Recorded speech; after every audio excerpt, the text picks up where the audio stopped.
Hello, and welcome back to the Impossible Entrepreneur podcast. I'm architect Anna, and I'm an entrepreneur on a mission to do the impossible. And in this episode, we're going to be talking about the different levels of AI knowledge. This comes up in pretty much every training I've ever done, and it's important to know, like, roughly where you sit when it comes to AI. Normally, I'll have people rank themselves as a little self assessment at the beginning of a training to figure out where they think they sit on a scale from 1 to 5 when it comes to AI knowledge. But a lot of the times they figure out within the first hour or two that maybe they don't know as much as they thought they did. If you think, oh, I use ChatGPT all the time and therefore I understand AI, you're probably missing a few core things. But we're not going to get into that. We're going to be talking about what the different levels are so you can self identify more clearly where you sit right now. And some of it is gonna be a little bit funny. Okay. So I've looked at a couple different frameworks of the different levels of AI knowledge. I've seen ones that have, like, 3 different levels, which is, like, kind of where I look at, but then it kind of merges them all together to ones with, maybe 5, and here's one that has, like, technically 8 different levels. So I'm gonna go through it, and you can let me know, in the comments where you think you sit, but also you can start to plan out, okay, I'm currently here and I would like to get here. How do I do that in whatever timeline you set up? Again, this is the Impossible Entrepreneur podcast, and I'm architect Anna. And I think it's really important to design and build the life that you really want. But a lot of the times, before you can do that, you need to know what your starting point is. So, level 0 is going to be no AI. You are still doing all of your work manually. You're still doing everything manually. You're handwriting letters. You're doing all of these things. You might be using a bit of technology, but none of the AI in the technology. That's a clear one. But yeah, you're doing everything manually, which I have talked to some companies who they don't have a digital system at all. They still have a lot of like handwritten stuff. So I think before you get to AI, creating some sort of simple like, project management system and like upgrading your tech in general is going to be helpful. So like IT and then AI and IT later.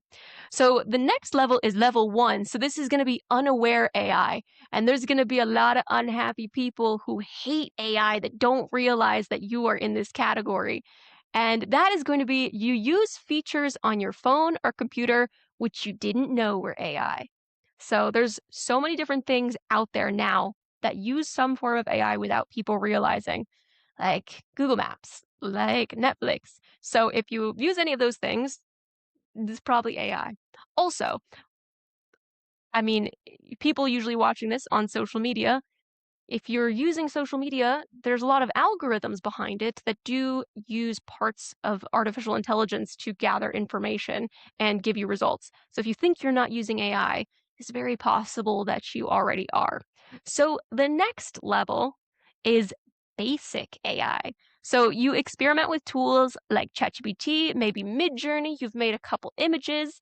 I really like Ideogram as well because you can use the free version to create a couple images, but only for simple outputs. Maybe you're doing like a quick question, getting a quick answer, putting in a very simple description and getting an image, for example. So you're using basic AI. You're like, great, I've used ChatGPT every day, but I'm only asking really, really basic questions as like an alternative to Google. All right, next level is level 3, and that's going to be in-app AI. So that's going to be AI features in software that you already use potentially in your works. That could be Teams, could be Asana, could be Google Docs. There's lots of little AI features there, potentially AI assisted support in your Google searches or in your general web searches as well. So that's going to be using in-app AI to optimize your daily tasks, which is a great way to use it. Like if you are a Copilot user, there's Copilot, I mean, depending on which license you have, in all of your different apps to help you with your PowerPoints, with your Word documents, with your Excel spreadsheets. It's going to get better. It's getting better to use them going forward. So there's lots of different ways to use it. There are agentic browsers now as well to help with certain things, but we won't get to that. We won't go there right now. Okay, the next level is advanced prompt engineering. So you get better, more refined AI outputs with strategic prompting and guided conversations. And you also, big bold letters, get more accurate results. So when you are better at prompting, you're going to get more accurate results. But also, when you get better at prompting, you also get better at having critical thinking and judgment, and therefore know when, where, why to check the results coming out of AI. So level 4, you're getting into prompting, you understand you need to add lots of context in and review the outputs. Because even if it's correct 99 times out of 100 or 9 times out of 10, that one time will still mean that you're going to need to check it, especially if your results are in any way important that they have to be accurate. If you're putting it out publicly, if there's a type of data, if it's regulated for your industry, all things to bear in mind. The next level is workflow automation. And workflow automation is not necessarily just going to be automation. It could be using AI to streamline tasks. I always think automation and AI get like interchanged with each other when they are different things, and you can have AI automation, but I'm not going to go on that rant. Okay. So this is workflow automation is AI powered automations. So AI automation, code scripts and agents replacing your manual work and processes. So once you start to have your workflows automated, that can be awesome. That can be awesome. And again, they might not be fully 100% automated. It might only be like 60%. And then you have to have a human in the loop checking different parts of it before it can move to the next stage. Still, it's going to be a time saving and it's going to be a win. The next level is AI-driven innovation. So AI becomes a driver of innovations in your business, new products, services, and business models. And this is coming out in a lot of different ways, and you might be sitting in this category, who knows? And then the last level is autonomous AI workforce. So the way that I think about this, because I've also designed an entire system around this, is a self-improving AI organization with an entire like AI C-suite, entire teams of AI agents, workflows, standard operating procedures, checks and balances, security measures, efficiency examinations on a regular basis. I've made a beautiful diagram of this. Well, actually, ChatGPT made it after me giving like a very long description and pressure testing it. But it is very possible, and it will become much more common. And I still don't consider this an AI first business. It's still human first because it's the human who has created it. Unless you were to buy a pre-packaged AI organization, which might become more common in the future, but that'd be crazy. That'd be crazy. Who knows? Who knows? Who knows what will be possible? So this is going to be AI agents handling your complex workflows with little human oversight. And you do not get to this point immediately, even if you are planning to use AI agents. A lot of agents have like a manual setting or like an ask before acting setting. When you're starting out using AI agents, you want to start there. You want to make sure that it asks you questions before taking actions. You want to make sure it asks for your approval before taking actions in a different platform or site that you have it connected to. These are all things that you would want to do when you are just getting started. But the more that you can see the results coming through correctly, again, still have to check it 9 times out of 10 if it's accurate, or even 99 times out of 100, depending on what your needs are. You're still going to want to check the results, but it's possible at some point you would then be able to let it go.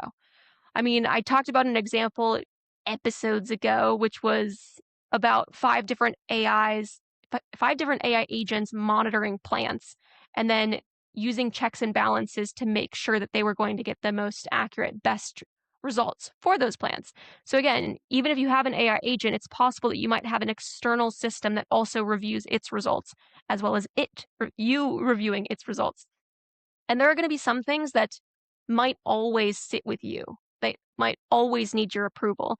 So there are some companies that have AI agents connected to their banking, but they're only allowed to take autonomous action for potentially like refunds under $50, for example. If it's an expense that's higher than that, it still needs a human approval. So again, you're going to want to put these safeguards and gates in. You're going to want to tell it things that it should never do. So if you give it access to your email, just be like, you are never allowed to delete emails without my direct approval, right? You are never allowed to move things without my approval. Same thing if you connect it to folders on your desktop. Rather than just giving it a command and being like, it'll be great, the results look fine, it is possible that it might have done something that you didn't want. So that is very important when you're thinking about autonomous AI the workforce going forwards, and building it slowly rather than trying to build it all at once to make sure that it adapts to your workflows and your instructions and your analytics and your feedback. So that's one example of the different levels of AI. I mean, the way that I think about it in the most simple way is when you are using AI, there are different levels. When you first get started with it, it is very much asking a simple question and getting an answer, and then being like, "That's cool. That's an answer, and it happened really quickly." Like when as an alternative to Google, I asked a lot of crazy questions when I first started using AI. A lot of crazy questions, but that is very much like a level one. Like you're doing very, very simple things that don't necessarily give you any time or energy back in your day, but it's a cool thing, right? Like maybe you're doing little demos, just testing stuff out, but it's not actually having any type of positive impact or effect on your life or your work. The next level would be you're starting to use it more regularly. It is streamlining a few different tasks, it's reducing time. You're starting to create these systems in place. Maybe you've built out a couple AI assistants, maybe you've built out your own prompt library, you've got your own policies and guidance. That would be like what I consider level two. So usually if you go through a couple days of training, you can get to that point. You can build out your assets. You can take these as outcomes for your business. And then you will be able to also have like the strategic knowledge and the general AI fluency and literacy. But actually, the next level is going to be using things that are more agentic. And this is something that, for the most part, wasn't super, super public until like early 2026.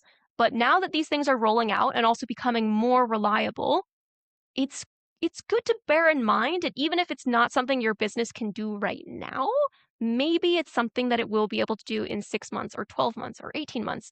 And if you think that it's maybe not even on the horizon realistically, what could you do to also potentially take some of the competitive advantages that it could give you without some of the more negative side effects? Having these like strategic discussions with your teams and also with AI will mean that you will be able to get better results for you and your business. So I'd say like those are what I consider the three different levels, kind of like beginner, basic, trying things out. Once you're actually starting to use AI, of course, there's the people that like don't use it, don't think they use it, hate it, whatever. But then when you're actually starting to try and you're trying to learn and grow and stay on top of things, then yes, I'd say there's like roughly three different levels. But then you can stay at level two for a very, very long time. And if you never leave level two, for whatever reason, that's also fine. You don't need to be at the top, right? You don't need to be innovating within the field.